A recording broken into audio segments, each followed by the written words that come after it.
आज की कहानी जो है एक पति पत्नी के रिश्ते की है। दोनों की नई नई शादी हुई थी। दोनों में आपस में बहुत सा प्यार था, एक दूसरे से बहुत प्यार करते थे। लड़का जो था एक अच्छी कंपनी में जॉब करता था और लड़की भी एक कंपनी में जॉब ही करती थी। दोनों का रिश्ता अच्छे से चल रहा था। शादी को करीबन 1 साल होने वाले ही थे। जो लड़का एक दिन अपने ऑफिस से लौट के आ रहा था, रास्ते में उसका एक मित्र मिला और बोला कि भाभी जी हैं जो रोज किसी के साथ रेस्टोरेंट जाती हैं, उसके बाद ही घर जाती हैं। इतनी बात सुन के उसने अपने मित्र से भी कोई क्वेश्चन नहीं किया और सीधे गुस्से में घर आ गया और अपनी पत्नी के वापस आने का इंतजार करने लगा।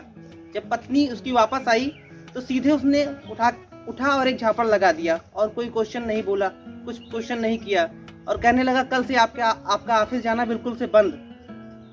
पत्नी भी उससे इतना प्यार करती थी कि उससे कोई क्वेश्चन ना कर पाई और उसका ऑफिस जाना बंद ही हो गया।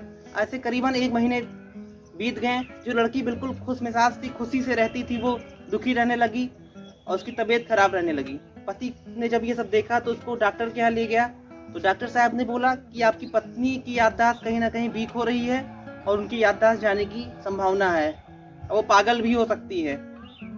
पति जानता था कि इसकी वजह क्या है, वो कुछ ना बोला, पत्नी को वापस घर ले आया। करीबन 4 दिन से 5 दिन बीते। एक लड़का फटे पुराने कपड़े में उनके घर आया। पति ने दरवाजा खोला और उस लड़के से पूछा कौन हो आप। उस लड़के ने कहा ये दीदी का घर है, दीदी ने मुझसे बताया था, दीदी का आज बर्थडे है इसलिए मैं उनके लिए आइसक्रीम लेके आया हूँ। दीदी मुझे रोज आइसक्रीम खिला के ही घर वापस आती थी और देख रहा हूँ करीबन 2-3 महीने से दीदी वहाँ पे नहीं आती हैं, इसलिए मैंने सोचा कि लाओ दीदी का आज बर्थडे है तो मैं दीदी से खुद ही मिल लूँ। इतनी बात सुन के ही जो पति था उसके पैरों के तले से जमीन खिसकने लगी। अब वो अपने आप में कहीं घबरा गया कि उसने कितनी बड़ी गलती कर दी। वो पछताना चाह रहा था लेकिन करे क्या। जब वो अपने पत्नी के पास उसके कमरे में जाता है तो पत्नी पूरे तरीके से पागल हो चुकी होती है।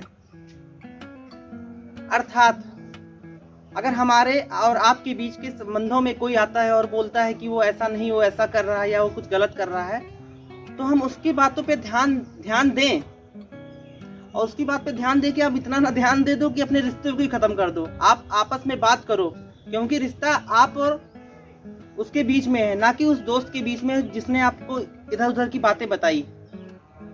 अगर हम किसी से मिलते हैं, किसी से बात करते हैं या किसी के साथ